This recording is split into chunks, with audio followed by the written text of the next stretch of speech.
Bonjour à tous, j'espère que vous allez tous très bien, ça m'étonnerait que vous ayez tous très bien. Match nul entre le FC Barcelone et l'Atlético de Madrid cet après-midi au Camp Nou, un match nul qui n'arrange personne si ce n'est le Real Madrid qui jouera face au FC Séville demain et qui s'ils gagnent tous leurs matchs sont champions d'Espagne. Voilà, le Barça arrange le Real Madrid et le Barça dit quasiment adieu au titre sur ce match, mais c'est mérité, voilà, c'est mérité, que ce soit au vu de la saison pour moi où il y a eu trop de matchs, trop de points perdus bêtement, trop de matchs où les joueurs ont levé le pied, trop de moments où le Barça pouvait prendre la tête de la Liga. Il y a eu deux moments quand même où le Barça pouvait prendre la tête de la Liga et où le Barça a raté. Du coup, c'est mérité si le Barça ne gagne pas ce titre. Et aujourd'hui, surtout en première mi-temps, on n'a pas vu une équipe, on n'a pas vu des joueurs qui d'abord voulaient remporter ce titre et qui méritaient de remporter ce titre en Liga cette saison. Voilà, à part Ter Stegen qui sort trois énormes arrêts et qui maintient même le FC Barcelone en vie en première mi-temps parce que ces trois parades elles sont très belles à Ter Stegen et ça m'a fait plaisir pour lui parce que ces derniers temps, voilà, il n'était pas en confiance, Marc-André Ter Stegen, et ça me fait plaisir que face à l'Atlético de Madrid qui était un gros match et un match essentiel en plus pour le FC Barcelone, il fasse un gros match comme il l'a fait cet après-midi. Donc bravo à Marc-André Ter Stegen et Messi, voilà le deuxième joueur à retenir de ce match, surtout en première mi-temps du côté du FC Barcelone, parce que la première mi-temps ça a été le vide intersidéral du côté du FC Barcelone, à allumer la mèche vers la fin de la première période où il fait ce rush dans les 50 mètres exceptionnel et ensuite le ballon est malheureusement arrêté par Oblak. C'était le but de l'année sinon de la part de Léo Messi, mais voilà. Et l'Atlético Madrid aurait même mérité de mener au score à la mi-temps pour moi. Voilà, c'est scandaleux la première mi-temps qu'on a vu de la part du FC Barcelone, où surtout après la sortie de Sergio Busquets, le Barça a complètement perdu le contrôle du milieu de terrain. L'Atlético de Madrid a clairement dominé le Barça dans le jeu et en nombre d'occasions en première mi-temps, et ça aurait pas été une surprise si l'Atlético Madrid avait mené en première mi-temps. Et ensuite ça s'est mieux passé en deuxième période. Voilà, le Barça était plus en place, on voyait plus d'occasions, pas forcément d'occasions franches du côté du FC Barcelone, voilà, des situations on va dire pour le Barça. Et après on a eu des occasions un petit peu plus tard à partir de la 60e minute, mais on n'a pas vraiment vu de vraies énormes occasions, si ce n'est la reprise de volée d'Illich ou les coups francs de Messi. Mais voilà, le Barça n'a pas mérité de gagner ce match, le Barça ne méritait clairement pas de gagner ce match et ne méritait pas de gagner cette Liga. Et si le Barça perd cette Liga cette saison, c'est entièrement mérité parce qu'il y a eu trop de moments où les joueurs ont joué le pied levé, il y a eu trop de moments où il y a eu des erreurs défensives du côté du Barça, il y a eu trop de moments où Ronald Koeman n'a pas réussi à renverser la vapeur dans un match, il y a eu trop de moments comme ça où le Barça a perdu des points bêtement et on se retrouve aujourd'hui avec un Barça qui va sûrement finir troisième de cette Liga, si ce n'est quatrième, parce que attention,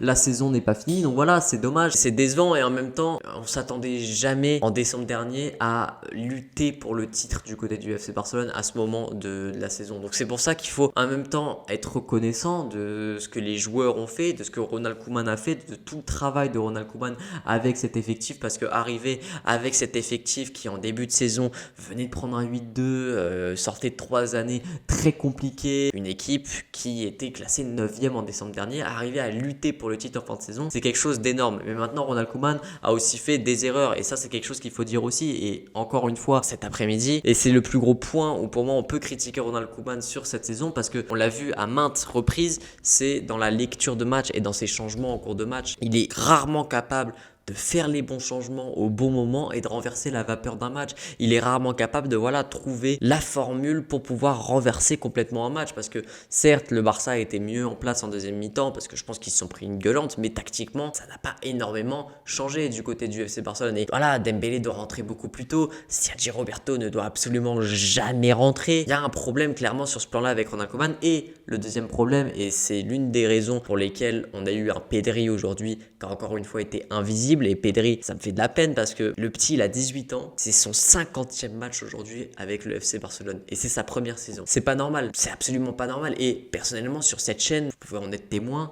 ça fait depuis janvier que je préviens que Pedri va être complètement cramé à un moment donné. Et là, on en est arrivé à ce point quasiment de non-retour pour Pedri, parce qu'en plus, il va enchaîner avec l'Euro. Il faut faire attention, c'est un diamant brut qu'il faut polir lentement, je le dis à chaque fois. Et Si on s'en retrouve à l'heure actuelle avec Pedri titulaire à chaque match, c'est parce que le Barça ne peut pas se permettre de faire des rotations à ce moment de la saison, d'accord. Mais il y a eu des moments dans la saison où on pouvait se permettre du côté du Barça de faire des rotations. Pourquoi il faut forcément attendre le moment où le Barça ne peut plus en faire?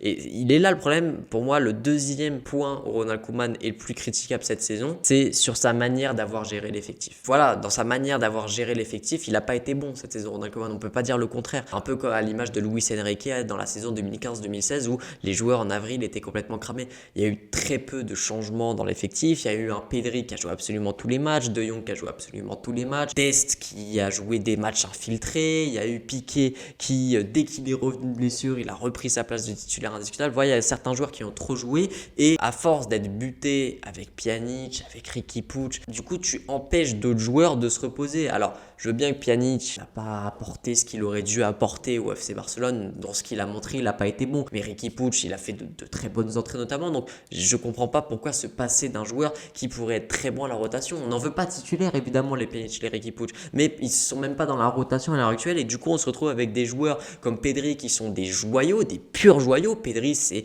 un crack et tous ceux qui disent qu'il est surcoté juste parce qu'à l'heure actuelle il est cramé, c'est entièrement faux. Mais il faut le reposer. Donc voilà, c'est pour ça qu'aujourd'hui on en est arrivé à une équipe qui est aussi fatiguée face à Atlético Madrid et qui n'a pas paru avoir l'envie d'aller gagner ce match. Parce que voilà, même si la deuxième mi-temps encore une fois était mieux, le Barça était plus en place, mais tout venait de Messi encore une fois. Toutes les accélérations venaient de Messi et le Barça cette saison n'a gagné quasiment aucun gros match parce qu'on peut se les passer en revue, hein. À part la Juve qui était complètement décimée, sans Cristiano, sans De Ligt, sans énormément de joueurs où c'était en plus en tout début de saison. Tous les autres matchs face à des grosses écuries, ça a été des défaites, à part face au FC Séville où il y a eu les 2 matchs en 3 jours en coupe et en championnat où le Barça avait gagné 2-0 les 2 matchs. C'est 0 victoire face aux grosses équipes, face aux équipes où tu passes un cap au niveau de l'intensité et sur le niveau intrinsèque des joueurs, voilà, sur le niveau des équipes tout simplement. Le Barça c'est 0 victoire et Ronald Koeman a fait un énorme taf, les joueurs ont énormément progressé, l'équipe a énormément progressé, mais ce Barça n'a pas les armes à l'heure actuelle pour battre les grosses écuries, ça je le répéterai à chaque fois. Ce Barça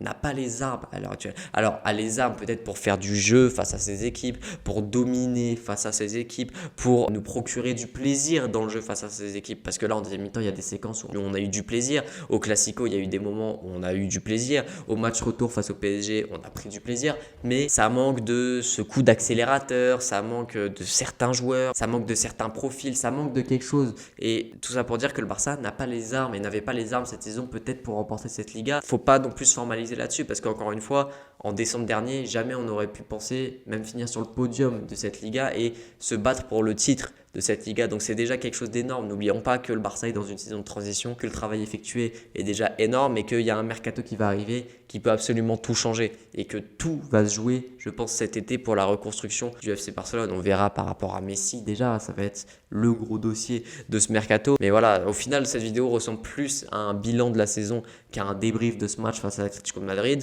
Excusez-moi les gars, faut pas tout jeter dans cette saison du FC Barcelone, il y a des axes d'amélioration pour certains joueurs, il y a des axes d'amélioration dans l'effectif, il y a des axes d'amélioration pour Ronald Koeman aussi. Voilà, chacun a ses torts, chacun a sa part de responsabilité dans les défaites, mais aussi dans les victoires. Bon, la saison n'est pas finie, évidemment, on va continuer à débriefer tous les matchs, on va continuer à y croire malgré tout, parce que si on n'y croit plus, autant ne plus regarder les matchs et ne plus supporter ce club. Et ça paraît quand même très compliqué d'aller chercher cette Liga. Il y a eu la Copa quand même cette saison, le Barça n'a pas fait une saison blanche, alors qu'on s'attendait tous, encore une fois, en décembre à faire une saison blanche. Tout n'est pas acheté les gars. Visca Barça et Visca Catalunya. C'était Franek, partagez, likez, abonnez-vous. Ciao.